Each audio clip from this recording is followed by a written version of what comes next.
बॉलीवुड में जब कोई सच बोलता है तो करियर खत्म हो जाता है और जो कोई चुप रहता है तो उसे जेंटलमैन बोल दिया जाता है। सुस्वागतम मेरे होने वाले बुआ एंड फुफ्फड़। ऋतिक इतने जेंटलमैन है कि जेंटलमैन शब्द खुद उनके नाम से पोज से छुट्टी ले ले। ऋतिक की सबसे बड़ी क्वालिटी कंसिस्टेंसी है। डांस, बॉडी हो या रूमर, सब लॉन्ग टर्म में चलता है। कहो ना प्यार है 2000 में आई थी। ऋतिक लॉन्च होते ही ओवरनाइट स्टार बन गए थे। अमीषा के साथ केमिस्ट्री इतनी हिट हुई कि शूट के बाद भी क्लोजनेस, इंटरव्यू में ऑकवर्ड पोज, अमीषा के ऋतिक को लेकर क्लोजनेस और स्टेटमेंट, जिससे साफ पता चलता था कि अमीषा और ऋतिक काफी क्लोज थे। इसके बाद ऋतिक ने यादें 2001 में एंड कभी खुशी कभी गम में करीना के काम किया था। यहीं से ऋतिक का ना क्लीन इमेज वाला ना क्रैक हो गया। करीना को openly possessive tone, of camera bonding. Kareena interview में ऋतिक की तारीफ कुछ ज्यादा ही एक्स्ट्रा कर देती थी। ऋतिक और करीना की बॉन्डिंग इतनी प्रोफेशनल थी कि इंटरव्यू में ऋतिक के बिना ना अपने सेंटेंस ही कंप्लीट नहीं करती थी। सुजैन करीना की वजह से काफी इनसिक्योरिटी का उसको सामना करना पड़ा था। सुजैन खान जो संजय खान की बेटी है, ऋतिक और सुजैन का कनेक्शन टीनेज ईयर से था। ऋतिक ने खुद इंटरव्यू में बोला है कि I was in love with Sussanne since I was 17। दोनों की लव मैरिज थी। दोनों ने 2000 में शादी की। इसके बाद ही ऋतिक करीना के प्यार में पड़े। इसके बाद ऋतिक यही नहीं रुके। 2010 में काइट मूवी में आई एक हीरोइन। काइट के टाइम ऋतिक ने प्रूव कर दिया कि प्रोफेशनलिज्म बॉर्डर नहीं मानता है। Mexico shoot and private meeting, Sussanne का सेट से डिस्टेंस बनाना, यही सब दिखाता था ऋतिक के शेडी बिहेवियर को। सबसे बड़ी कंट्रोवर्सी कंगना रनौत के साथ हुई थी। क्रिश 3 के टाइम से ही ऋतिक और कंगना के बीच अफेयर था। इसके बाद ही उसने ऋतिक से डिवोर्स लेने का फैसला किया।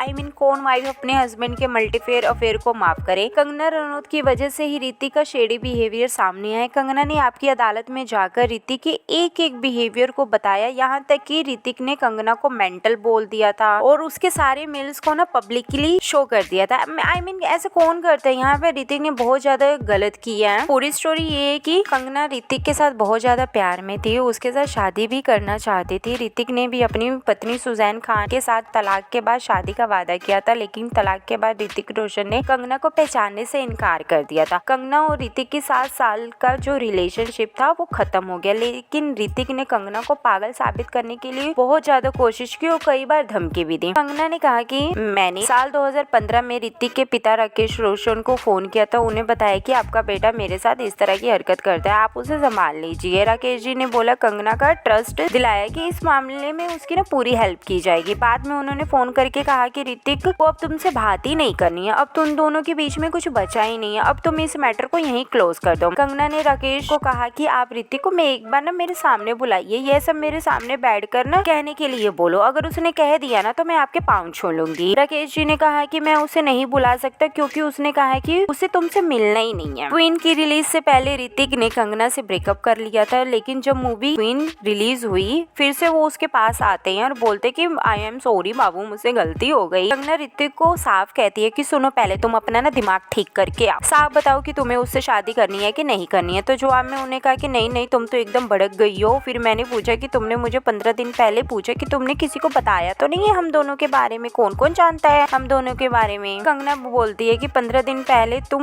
मुझसे इतनी बदतमीजी से बात कर रहे थे और आज लोग मेरी जब तारीफ कर रहे हैं तुमको बड़ा प्राउड फील हो रहा है। कंगना ने फिर उसके बाद कहा, तुम पहले ना अपना मन बनाओ शादी करने का, फिर इसके बाद में बात करेंगे। इतनी सी बात पे ऋतिक भड़क जाते हैं। उनका कहना था कि जब किसी रिश्ते में आए या जाए तो उन्हें कोई रोके ना, मीन्स वो ओपन रिलेशनशिप में ऋतिक रहना चाहते थे। उसके बाद दोनों करण जौहर की पार्टी में मिले। कंगना उनके पास बात करने जाती है तो ऋतिक उनको बोलने लगते, तुम्हारा दिमाग तो बहुत जल्दी खराब होता है, कामयाबी तुम्हारे सिर पे चढ़ गई है। के बदले में कंगना जवाब देती, कामयाबी से पहले भी वैसी ही थी जैसे अब वो है। इसके बाद ऋतिक ने कंगना के सारे मेल्स ना पब्लिक कर दिए। इस पर कंगना ने कहा, ये जितने भी मेल है ना कुछ को उसने किए हैं, मीन्स कि कंगना ने कुछ उसमें से मेल किए हैं, कुछ नहीं किए हैं। कुछ ऐसे मेल थे जिनमें लिखा था कि आई मिस यू, मुझे बहुत तुम्हारी याद आ रही है, मैं तो मर गई हूँ, मेरे दिमाग में प्रॉब्लम है, तुम मेरा इलाज करवा दो। फिर इस पे कंगना बोलती है कि आपको जब इतने मेल आ ही रहे थे तो कोई जवाब क्यों नहीं दिया, इसका मतलब कि तुमको ये मेल मैंने ही नहीं किए, मैंने तो तुम्हारे साथ 7 साल काम किया ना। अगर इतने मेल मेरी तरफ से आ रहे थे तो एक बार फोन करके बोल सकते थे ना, यार क्या तुम इतने मेल करती हो, तुमको कोई कुछ काम नहीं है क्या। लेकिन आपने तो ऐसा नहीं किया, आपने सारे मेल इकट्ठे किए, उसकी कॉपी बनाई, फिर आपने इन मेल के लिए इंडिया का बेस्ट क्रिमिनल लॉयर हायर किया, भाई इस लड़की से मुझे बचाओ। जब आपके कहने पर पूरे 1 साल से लड़की आपसे बात ही नहीं करती है, आपको कभी फोन ही नहीं करती करती है, आपको उससे बचने की जरूरत ही क्या है। मीन्स कि आप ये दुनिया को बताना या दिखाना चाहते हैं कि ये लड़की ना मेंटली इल है, जिससे ये साफ हो जाए कि लड़की अगर कल को कहे कि ऋतिक मुझसे शादी करने का वादा किया था, मेरे उसके साथ रिलेशन थे, प्लीज इसको मत मानना क्योंकि ये लड़की मेंटली इल है। लेकिन ऋतिक का ये प्लान तो फ्लॉप हो गया क्योंकि उनको नहीं पता था जिस फ्लॉप कंगना रनौत को वो डेट कर रहे थे वो क्वीन के बाद सुपर हिट बन जाएगी, उसकी जर्नी इतनी बड़ी हो जाएगी, कोई उसकी बात ही नहीं सुनेगा। ऋतिक ने मुझे पागल बनाने का पूरा प्लान बना लिया था। फिर आगे कंगना बोलती है कि बाप के पैसे ने ऋतिक का दिमाग खराब कर दिया, वह जितना मुझे पागल बनाने के लिए मेंटल इलनेस और दिमागी बीमारी के लिए कहता है, उसको पता होना चाहिए कि यह सचमुच में बीमारी है। जब उसको मेरे से इतनी ही परेशानी थी तो 2013 में मेरे बर्थडे पार्टी पे वह फ्लोर पर लोट पोट कर नाच क्यों कर रहा था। जैसे ऋतिक कहता है मैं पागल हूँ, बदतमीज हूँ, शराब पीती हूँ, मुझे मेंटली प्रॉब्लम है, तो वो मेरे साथ फिल्मों में काम ही क्यों करता है। पहले काइट के लिए, फिर बाद में मेरे पास क्रिश 3 के लिए आए। मैंने सबसे पहले क्रिश 3 में काम करने के लिए मना कर दिया है और ये न्यूज ना टाइम्स ऑफ इंडिया में ऑन रिकॉर्ड है। क्रिश 3 साइन करवाने के लिए लगातार 6 महीने तक मेरे पीछे पड़ा रहा। जब मुझ में इतनी गलतियां है तो 4 हीरोइन को रिजेक्ट करके मर मर के अपने ही प्रोडक्शन में मुझे काम में क्यों लेते हैं। यह बात मैं जानना चाहती हूँ कि यह कंट्रोल उन्हीं के हाथ में था ना, फिर मुझे क्यों साइन किया। 1000 से ईमेल लिखने के सवाल पर कंगना ने कहा कि मैं उस पर्सन से सच में लव करती थी, मुझे इतना दुख इसलिए क्योंकि उसने मेरे जितने भी पर्सनल ईमेल थे उसको पब्लिक कर दिया। तो ऋतिक मेरे साथ काफी नजदीकियां थी, मैं भी प्यार में थी, शायरी भी लिखती थी। वह समय मेरी जिंदगी के सबसे कीमती पल थे। मैंने जो 3-4 लेटर ऋतिक को भेजे थे उन लेटर को बार बार कॉपी पेस्ट करके उन लेटर में डाला है कि जो मैंने कभी लिखे ही नहीं है। मेरे 4 लेटर का इस्तेमाल करके मुझे उसने खूब बदनाम करने की कोशिश की। मुझे लगा था कि यह बदनामी मेरे लिए मौत की तरह है। उसके बाद कंगना बोलते कि जब हमारा रिलेशनशिप चल रहा था ना तो उन्होंने मुझे कभी भी बहला फुसलाकर कुछ नहीं किया। मुझे ऋतिक ने कहा था कि देखो कंगना, मैं एक रिश्ते में हूँ, मैं तुम्हें कभी भी दुनिया के सामने नहीं कर पाऊंगा, कभी भी हम दोनों की शादी नहीं हो पाएगी। बस इसी बात की वजह से मैं क्रिश 3 में काम नहीं करना चाहती थी। मुझे ऋतिक ने यह भी कहा था कि उनकी वाइफ से उनका कोई संबंध ही नहीं है। फिर ऋतिक बोलते कि मेरी फैमिली का सिस्टम ऐसा है कि मैं अपनी बीवी को छोड़ नहीं पाऊंगा। तो मैंने कहा कि कोई बात नहीं,